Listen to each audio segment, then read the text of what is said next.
ഒരു പറ കള്ളം, ഒരു കോപ്പക്കള്ള്. അമ്മാമ, അപ്പൻ്റെ അമ്മ. നാരദൻ എന്ന് പറയുന്ന ഒരു കക്ഷിയുണ്ടല്ലോ, അഖിലലോക നുണവീരൻ.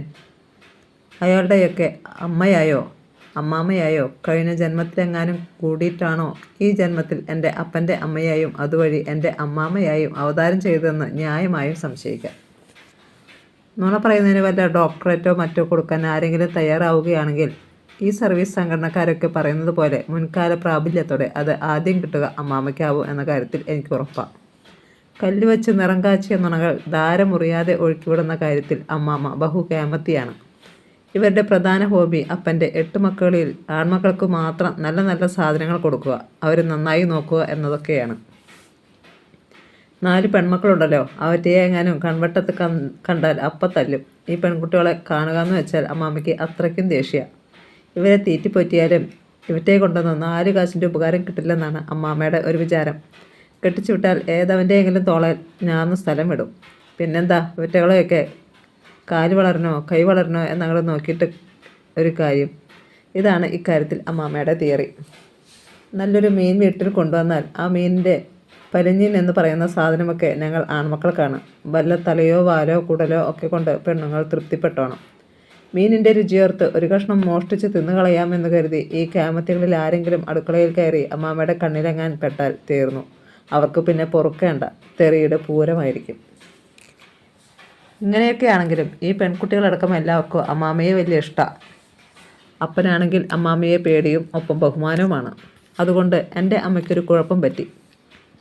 പെണ്ണുങ്ങളുടെ ഒരു സ്ഥായിയായ ഏർപ്പാടുണ്ടല്ലോ, അമ്മായിമ്മ പോര്. ഈ സംഭവം അമ്മാമ്മയോട് എടുക്കാൻ പറ്റിയിട്ടില്ല. ഇനി അമ്മാമ്മയുടെ നേരെ ചെറിയൊരു പോരും കൊണ്ട് ചെന്നു എന്ന് വയ്ക്കാം.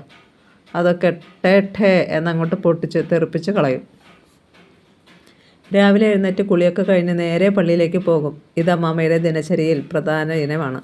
അമ്മാമ്മ എനിക്ക് ചില കഥകളൊക്കെ പറഞ്ഞു തരും. തളിർവെറ്റിലെ നൂറ് തേച്ച് ഒപ്പം അടക്കയും ഒത്തുകൂട്ടി ഒന്നിടിച്ച് പദം വരുത്തി ജാപ്പാണം പുകയില മേമ്പൊടി ചേർത്ത് മുറുക്കി ചുവപ്പിച്ച് അങ്ങനെ കാല് നീട്ടിയിരിക്കും. എന്നിട്ടാവും ആ കഥകളുടെ കുടുക്കഴിക്കുക. ഒരിക്കൽ പറഞ്ഞൊരു കഥ, അമ്മാമ്മയുടെ കല്യാണം കഴിഞ്ഞു കൊടുങ്ങല്ലൂർ എങ്ങാനുണ്ടുള്ളൊരു കായലിലൂടെ വഞ്ചിയിൽ പോകുന്നു. അമരക്കാരൻ്റെ തുഴലിനനുസരിച്ച് വഞ്ചി അങ്ങനെ ആടിയും ഉലഞ്ഞും നീങ്ങുകയാണ്. വഞ്ചിയുടെ ചാഞ്ചാട്ടത്തിനനുസരിച്ച് അമ്മാമ്മ അപ്പാപ്പൻ്റെ ദേഹത്ത് മുട്ടുമ്പോൾ ഒരു നാണമൊക്കെ അമ്മാമ്മയ്ക്ക് വരും. അപ്പാപ്പൻ ഒളിക്കണ്ണിട്ട് നോക്കുമ്പോൾ അമ്മാമ്മയുടെ തല കുനിയും. ഇത് കാണുമ്പോൾ വഞ്ചിക്കാരനൊരു രസം. അയാൾ കൂടുതൽ ചാഞ്ചാടത്തക്ക വിധത്തിൽ വഞ്ചി അങ്ങോട്ട് തുഴയും. അമ്മാമ്മയുടെ നാണം കണ്ട് രസിക്കാൻ കായലോളങ്ങൾ ഇളക്കി ആ വഞ്ചി അങ്ങനെ മുമ്പോട്ട് നീങ്ങുകയാണ്. പെട്ടെന്ന് അതാ ഒരു കണമ്പ് മീൻ വെള്ളത്തിൽ നിന്ന് വഞ്ചിയിലോട്ട് ഒരു ചാട്ടം. ഇങ്ങനെ കണ്ടത് അപ്പാപ്പൻ ഒറ്റ കുതി. കണമ്പ് മീനിനെ ഒരൊറ്റപ്പിടി. 5-6 റാത്തിൽ വരണ മീനല്ലേ, അതുണ്ടോ ഒതുങ്ങുന്നു. മീൻ വെട്ടിച്ച് വഴുതി വെള്ളത്തിൽ ചാടിയെന്ന് തന്നെ കരുതിയതാ. അപ്പാപ്പൻ വിടുമോ? എന്താ ആ കൈയിൻ്റെ ഒരു ശക്തി! അമർത്തി അങ്ങോട്ട് പിടിച്ചു. മീനും വിട്ടില്ല. നീയോ ഞാനോ കേമൻ എന്ന തരത്തിൽ പിന്നെ ഒരു മൽപ്പിടുത്താ. അവസാനം മീൻ ചത്തൂട്ടോ. എന്നിട്ട് ആ മീനിനെ വഞ്ചിയിൽ വെച്ച് തന്നെ വെട്ടി വെടുപ്പാക്കി നുറുക്കി തീ കൂട്ടി വറുത്ത് കഴിച്ചിട്ടാ മണവാളിനും മണവാട്ടിയും വീട്ടിലെത്തിയത്. ഞാനൊരു ഇന്നസെൻ്റ് അല്ലേ, ഞാനിത് ശരിക്കും വിശ്വസിച്ചു. ആദ്യ ദിവസം അപ്പനോട് ഈ കഥ ചോദിച്ചു. അന്നേരം അപ്പനെ പറഞ്ഞത് അമ്മാമ്മ അത്യാവശ്യം നുണ പറയുമെന്ന്. വയസ്സുകാലത്ത് അപ്പാപ്പനെക്കുറിച്ചുള്ള മധുരസ്മരണകൾ അയവിറക്കാൻ വേണ്ടിയിട്ടാണ് ഈ കാച്ചിയത്. ഇരിങ്ങാലക്കുട പിണ്ടിപ്പെരുന്നാൾ എന്ന് പറഞ്ഞൊരു പെരുന്നാളുണ്ട്. ഇത് വളരെ പ്രസിദ്ധ. കള്ളു കുടിക്കുക, വിരുന്നുകാരായിട്ട് എത്തുന്നവർക്കും വാങ്ങിക്കൊടുക്കുക, പലഹാരവും ഇറച്ചിയൊക്കെ ഇഷ്ടാനുസരണം ഉണ്ടാക്കുക, ആവോളം അത് വെട്ടി വിഴുങ്ങുക, പിന്നീട് പെരുന്നാളിനൊപ്പമുള്ള പ്രദക്ഷിണത്തിൽ കൂടുക. ഇതാണ് ഞങ്ങളുടെ നാട്ടുകാരായ നസ്രാണികളുടെ അന്നത്തെ പ്രധാന പരിപാടി. പ്രദക്ഷിണത്തിലെ പ്രധാന ഇനം തമ്മിത്തല്ലാണ്. ഉള്ളിലാക്കിയിട്ടുള്ള കള്ളും മുക്കുമ്പോൾ അല്പം കയ്യാങ്കളിയായി കളയാമെന്ന് തോന്നും.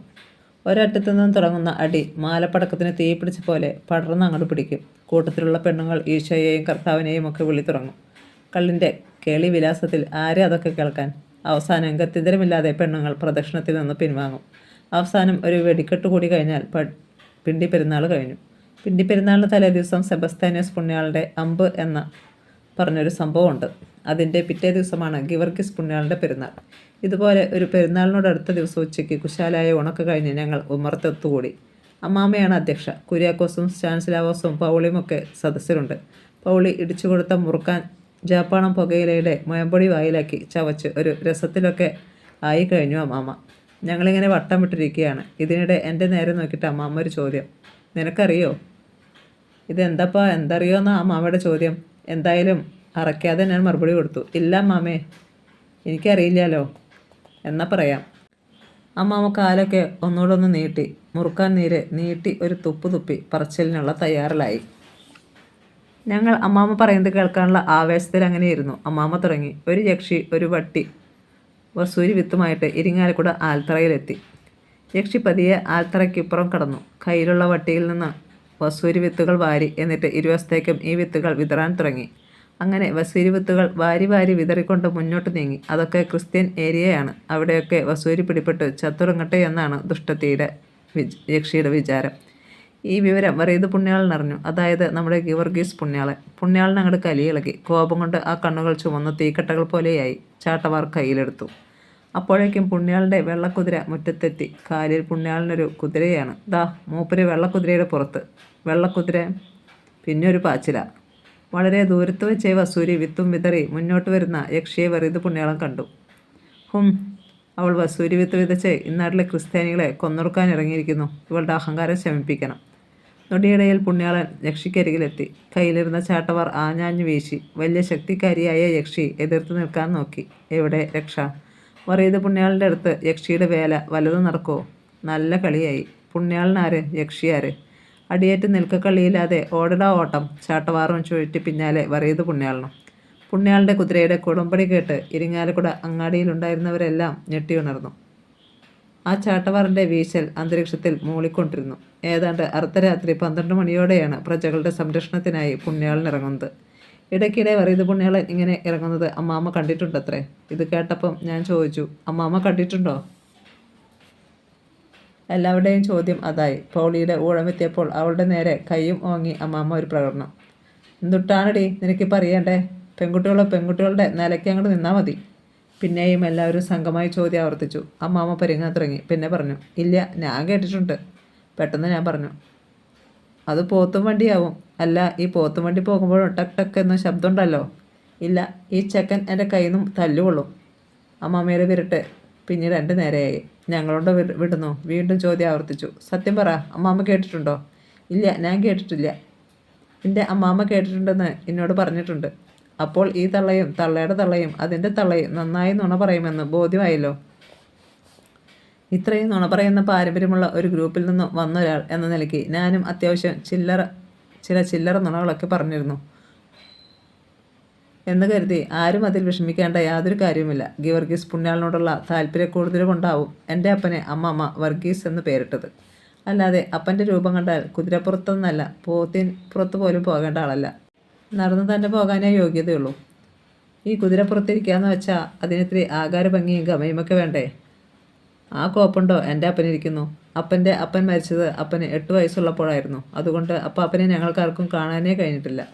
ചില ദിവസം അമ്മാമ്മയും എൻ്റെ അപ്പനെ ഒത്തുകൂടും. ഇങ്ങനെ കൂടിക്കഴിഞ്ഞാൽ പിന്നെ മരിച്ചുപോയ അപ്പനെക്കുറിച്ചുള്ള വർണ്ണനയാണ്. അതും 8 വയസ്സുള്ളപ്പോൾ മരിച്ച അപ്പനെക്കുറിച്ച് എൻ്റെ അപ്പൻ ഊറ്റം കൊള്ളുന്നത് കേൾക്കേണ്ട കേസാണ്. തെക്കേതിലെ കുര്യപ്പൻ ചേട്ടൻ എന്ന് പറഞ്ഞാൽ അന്ന് ഇരിങ്ങാലക്കുട അങ്ങാടി നടുങ്ങും. എന്താ ആള്?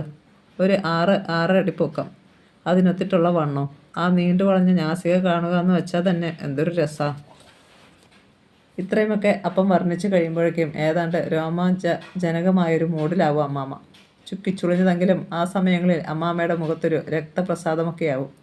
കണ്ണുകളിലൊക്കെ ഏതോ ഓർമ്മകൾ മിന്നിമറയും. എന്നിട്ട് അപ്പൻ്റെ വർണ്ണന തീരുന്നതിനൊപ്പം അമ്മാമ്മ തുടങ്ങുകയായി. എന്തായിരുന്നു ആളുടെ ഓരോ കൈയൊക്കെ? കണ്ടാൽ തന്നെ പേടിയാവില്ലേ? ഇത് കേൾക്കുമ്പോൾ എനിക്ക് അല്പം രസം തോന്നും. ഞാൻ ചോദിക്കും, അതെന്താ മാമേ, 2 കൈക്ക് 2 നീളമായിരുന്നോ? എൻ്റെ ചോദ്യം കേട്ട രണ്ടാൾക്കും ചുണ്ടി കയറും. ഇതിനെത്ര തവണയാണെന്നോ എനിക്ക് തല്ല് കിട്ടിയിരിക്കുന്നത്. അവരീ പറയുന്നത് സത്യമാണെന്നറിയാൻ ഒരിക്കൽ ഞാൻ എൻ്റെ അമ്മയോട് ചോദിച്ചു, അമ്മേ, അമ്മാമ്മയും അപ്പനും പറയുന്നത് സത്യമാണോ? അപ്പോൾ അപ്പൻ അത്രയും ക്യാമനായിരുന്നോ? നിനക്കെന്താ ചക്ക, ഒക്കെ പച്ച കള്ളാവില്ലേ? അങ്ങനെ ഒരാളുടെ മോനാണെങ്കിൽ അങ്ങേർക്കുണ്ടാവില്ലേ ആ കോലൊക്കെ? ഇതുകൊണ്ടൊന്നും എനിക്ക് തൃപ്തിയായില്ല. ഇതിൻ്റെ നിജസ്ഥിതി ഒന്നറിയണമല്ലോ. അങ്ങനെ കുറേ പ്രായമൊക്കെ ആയിക്കഴിഞ്ഞ് എൻ്റെ അപ്പനേക്കാൾ പ്രായമുള്ള ഒരു ചാക്കാപ്പിച്ചേട്ടനെയും മറ്റൊരാളെയും കൂട്ടുപിടിച്ചു.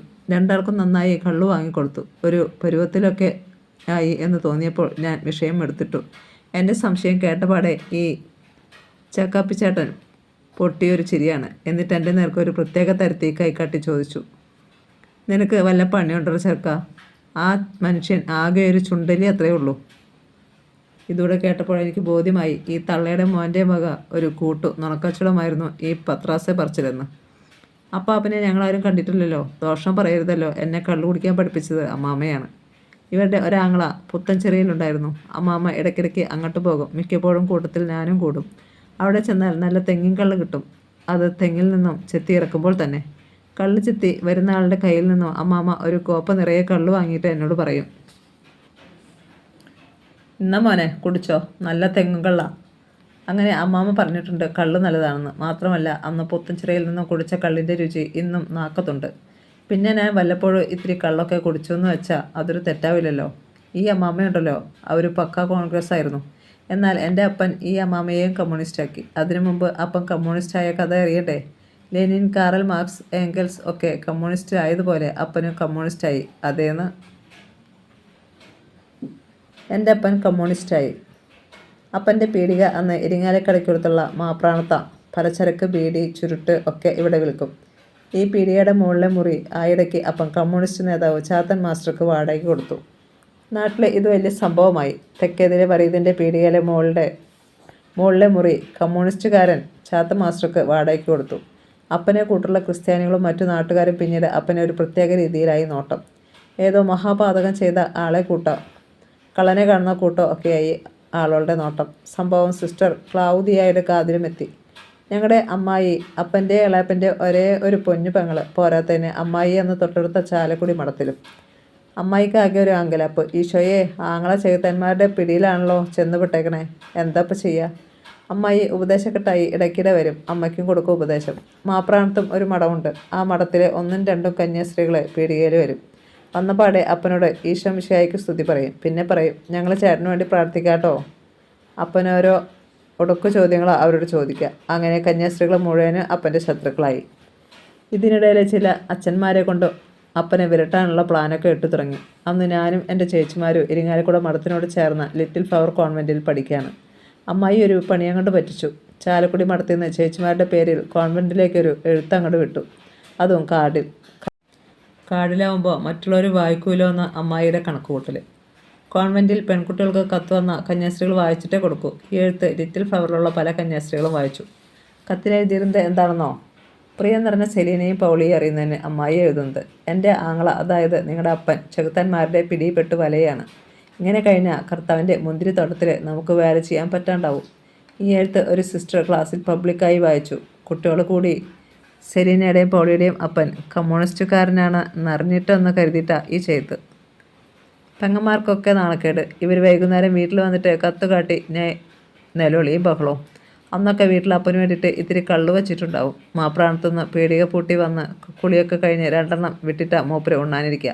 അന്ന് ഉണ്ണാനിരുന്നപ്പോൾ വീട്ടിലാകെ ഒരു വീർപ്പ് മുട്ടൽ പോലെ. എന്തോ പന്തിക്കേടുണ്ടെന്ന് അപ്പന് തോന്നി. അപ്പൻ ചോദിച്ചു, ആകെ ഒരു ശേലക്കേടുണ്ടല്ലോ, എന്താപ്പത്? കേൾക്കാൻ കാത്തുനിന്ന മാതിരി അമ്മ അങ്ങോട്ട് തുടങ്ങി. കൂടെ കരച്ചിലും പിഴിച്ചിലും. കാർഡ് നീട്ടിയിട്ട് ഒരു ചോദ്യം, ദേ കണ്ടില്ലേ? അമ്മ വിടാൻ പാവമില്ല. നിങ്ങളോട് അപ്പോഴേ ഞാൻ പറഞ്ഞതാ കമ്മ്യൂണിസ്റ്റ് ആവല്ലേ എന്ന്. ഇപ്പോൾ കണ്ടോ? കത്ത് വായിച്ചിട്ട് അപ്പൻ ചിരിച്ചതേ ഉള്ളൂ. എന്നിട്ട് ഊണൊക്കെ കഴിഞ്ഞ് ഉമ്മറത്ത് വന്നിരിപ്പായി. ചേച്ചിമാർ ചിണുങ്ങിക്കൊണ്ട് പിന്നാലെ എത്തി. പൗളി തുടക്കം വിട്ടു, ഞങ്ങൾ സ്കൂളിൽ പോകണില്ല. അതിനിപ്പോൾ എന്താണ്ടായേ? സെലീന ധൈര്യമായിട്ട് പറഞ്ഞു. ഒരു കമ്മ്യൂണിസ്റ്റുകാരൻ്റെ മോളാന്ന് പറഞ്ഞ് സ്കൂളിൽ പോകാൻ ഞങ്ങൾക്ക് പറ്റില്ല. എല്ലാം അപ്പം കേട്ടു. എന്നിട്ട് ശാന്തനായിട്ട് പറഞ്ഞു, സ്കൂളിൽ പോകണില്ലാച്ച പോകണ്ട. അപ്പൻ കമ്മ്യൂണിസത്തിന് പിടി വിടണ മട്ടില്ലെന്ന് കണ്ടപ്പം ചേച്ചിമാർ മുട്ടുമടക്കി. അവർ സ്കൂളിൽ പോകാൻ തുടങ്ങി. അന്നൊക്കെ ഞങ്ങളുടെ സ്കൂളിലൊരു ഏർപ്പാടുണ്ട്. ഏതെങ്കിലും കുട്ടികൾ ചോറ് പാത്രമോ കുടയോ മറന്നു വെച്ചിരുന്നിരിക്കട്ടെ, അത് അവിടുത്തെ കന്യാസ്ത്രീകൾ എടുത്തു വയ്ക്കും. പിറ്റേന്ന് അത് തിരികെ കിട്ടണമെങ്കിൽ അരയണ അവിടെ കൊടുക്കണം, പണിഷ്മെൻറ്റ്. ആയിടെ ഒരു ദിവസം പൗളി ചേച്ചി കുടയെ അങ്ങോട്ട് മറന്നു പോന്നു. പിറ്റേന്ന് അരയണ കൊടുത്താൽ കുട തിരികെ വാങ്ങിയത്. ഇതപ്പൻ അറിഞ്ഞു. അങ്ങൊരു കാരണത്തിനായി നോക്കിയിരിക്കുകയായിരുന്നു. അപ്പൻ നേരെ സ്കൂളിലെത്തി. കന്യാസ്ത്രീകളെ ഒരു വണ്ടിക്ക് അങ്ങോട്ട് ചീത്ത. കന്യാസ്ത്രീകളോടും അച്ഛന്മാരോടുമുള്ള വൈരാഗ്യ ബുദ്ധി അപ്പൻ്റെ ഉള്ളിൽ വളർന്നുകൊണ്ടിരുന്നു. പിന്നെ അച്ഛന്മാരെയും കന്യാസ്ത്രീകളെയും പറ്റിയുള്ള കഥകളാണ് എന്നും കൊണ്ടുവരിക. ഉള്ളതാണോ ഇല്ലാത്തതാണോ എന്നറിയില്ല. ഓരോ ദിവസവും ഓരോ കഥകളും മൂപ്പർക്ക് പറയാണ്ടാവും. അതൊക്കെ കേട്ട് എൻ്റെ അമ്മ കമ്മ്യൂണിസ്റ്റായി. പക്ക കോൺഗ്രസ് ആയ അമ്മാമയും അപ്പൻ കമ്മ്യൂണിസ്റ്റാക്കി. മാപ്രാണത്തെ ഞങ്ങളുടെ പീടികയുടെ തൊട്ടപ്പുറത്ത് ചക്രപ്പുള്ളിയുടെ ഒരു ചായപ്പിടികയുണ്ട്. ജോസ് എന്ന അയാളുടെ പേര്. ഞാൻ ഞങ്ങളുടെ കടയിൽ ചെല്ലുമ്പോൾ അപ്പം പറയും, പോയി ചായ കുടിക്കലാന്ന്. എനിക്കാണെങ്കിൽ പീടികയിലെ ചായ കുടിക്കാൻ ഭയങ്കര ഇഷ്ടമാണ്. ഒരു ചായയും പരിപ്പോടയും നെയ്യപ്പം ഒക്കെയാണ് സാധാരണ പതിവ്. ഇടയ്ക്കിടെ ഈ ജോസേട്ടൻ എന്നെ മൂച്ചു കയറ്റും. നിന്റെ ചേട്ടൻ കഴിഞ്ഞ ആഴ്ച ഇവിടെ വന്ന് 4 അണക്കാ ചായ കുടിച്ചേ. നീ എന്താടാ 1.5 അണക്ക് ചായ കുടിക്കുന്നേ? നിനക്ക് നാണാവില്ലേ? എന്നാൽ പിന്നെ എനിക്ക് ആവൂലേ? ഞാൻ പിന്നെ പരിപ്പുവട നെയ്യപ്പം അതും ഇതൊക്കെ വാങ്ങലായി. ഒരു ദിവസം അപ്പം വീട്ടിൽ വന്ന് എൻ്റെ നേരെ കണ്ണുകൊണ്ട് കാട്ടിട്ട് അമ്മയോട് പറയുന്നു, 2 അണക്കാ ഇന്ന് ചെക്കൻ ചായ കുടിച്ചേ. അക്കാലത്ത് അരയണയെ ചായക്കുള്ളൂ, ബാക്കിയൊക്കെ തിന്ന വകയില. ജോസേട്ടൻ അയാൾ കള്ളൻ. എൻ്റെ ചേട്ടൻ കടയിൽ പോയിട്ടുമില്ല, ചായ കുടിച്ചിട്ടുമില്ല. ജോസേട്ടനൊരു പെങ്ങളുണ്ട്, ഏലിയാമ്മ. അവരെനിക്ക് വെട്ടുതുണി കൊണ്ട് പാവയും ഒക്കെ ഉണ്ടാക്കി തരുമായിരുന്നു. ഞങ്ങളുടെ കടയോട് ചേർന്ന അടുത്ത കട വീനിക്ക ലോനപ്പേട്ടൻ്റെ ടൈലറിങ് ഷോപ്പായിരുന്നു. ലോനപ്പേട്ടനും മകൻ ജോർജും യാക്കൂബും ഒക്കെ അവിടെ തയ്ച്ചിരുന്നു. അവരും കമ്മ്യൂണിസ്റ്റുകാരായിരുന്നു. പിന്നെ മജീദ് തുടങ്ങിയിട്ട് ബീഡിത്തെറുപ്പും ഒക്കെയായിട്ട് കുറേ ആൾക്കാർ വേറൊരു ചേട്ടനുണ്ട്. അങ്ങേർക്ക് മുറുക്കാൻ കടയായിരുന്നു. പൗലോസ് ചേട്ടൻ. ആൾ ഒരു അസൂയക്കാരന്. ആരും നന്നാവുന്നത് പൗലോസ് ചേട്ടന് സഹിക്കാൻ കഴിയില്ല. ഇയാളുടെ കടയിൽ ബീഡി തീർക്കാൻ ഒരു മൊയ്തീനുണ്ട്. പൗലോസ് ചേട്ടൻ പറയുന്നതിനൊക്കെ താങ്ങു കൊടുക്കുക എന്താ അയാളുടെ പ്രധാന പണി. അപ്പൻ്റെ പീടികയിലുമുണ്ട് ഇമാതിരി ഒരു സാധനം. എസ് പണിക്കർ. ആരെന്ത് പറഞ്ഞാലും അതേന്ന് പറയുകയാണ് ഇയാളുടെ പണി. എസ് പണിക്കരുടെയും അപ്പൻ്റെയും തല മാത്രമല്ല അവിടെ വരുന്നവരൊക്കെ കഷണ്ടിയ. ഇവരൊക്കെ കമ്മ്യൂണിസ്റ്റുകാരും. എസ് പണിക്കരെ വെളിച്ചെണ്ണയൊക്കെ കോരി കൊടുക്കുന്ന തവി കയ്യിലൊക്കെ ഇട്ടൊന്ന് ഉരച്ച് മേത്ത് പുരട്ടണ കാണാം. വെളിച്ചെണ്ണ അപ്പാടെ ചുറ്റിരി കിടക്കണ എണ്ണയൊക്കെ തൂത്ത് മേത്തും പുരളും. വേറൊരു കക്ഷിയുണ്ട്, തൊഴുത്തും പറമ്പിൽ എന്ന് പറയുന്നിടത്തെ ഒരു ഔസേപ്പുണ്ണിച്ചേട്ടൻ. മുറുക്കാനൊക്കെ മുറുക്കി ചുവപ്പിച്ച് മൂപ്പർ അങ്ങനെ ഇരിക്കും. നല്ല നേരം പോക്കിൻ്റെ ആളാണ്. എനിക്ക് നല്ല ഓർമ്മയുണ്ട്. അങ്ങ് പൊട്ടിക്കുന്ന തമാശകൾ കേട്ട് ചുറ്റും കൂടിയിട്ടുള്ള കഷണ്ടികൾ തലയിളക്കി ചിരിക്കും. പിന്നെ ചെടയൻ ശ്രീധരൻ എന്ന് പറയുന്ന ഒരു പാർട്ടിയുണ്ട്. മൂപ്പരും കമ്മ്യൂണിസ്റ്റാ. ഇവരൊക്കെ അപ്പൻ്റെ അടുത്ത് വരും. കാര്യങ്ങളൊക്കെ തീരുമാനിക്കുക അവിടെ വെച്ചാ. കൂടാതെ കമ്മ്യൂണിസം ശരിയാക്കുന്നതും ഇവിടെ തന്നെ. അന്നൊക്കെ അപ്പൻ നവജീവൻ വരുത്തുന്നുണ്ട്. ഈ പീടികയിൽ വരുന്നവർക്കൊക്കെ കമ്മ്യൂണിസം കൊടുക്കേണ്ടേ? അതിനു വേണ്ടിയിട്ടാ. ഒരു ദിവസം ഊണില്ലാണ്ടായാലും മൂപ്പർ സഹിക്കും. നവജീവൻ ഇല്ലാണ്ടായാൽ സംഗതി വലയും. റഷ്യയെ പറ്റിയിട്ടാ അക്കാലത്ത് കൂടുതൽ കാര്യങ്ങൾ പറയാറ്. ഈ ട്രാക്ടറൊക്കെ വന്നു തുടങ്ങിയ കാലല്ലേ. അന്നത്തെ കമ്മ്യൂണിസ്റ്റുകാരുടെ വിടൽസ് കേൾക്കേണ്ടതാണ്.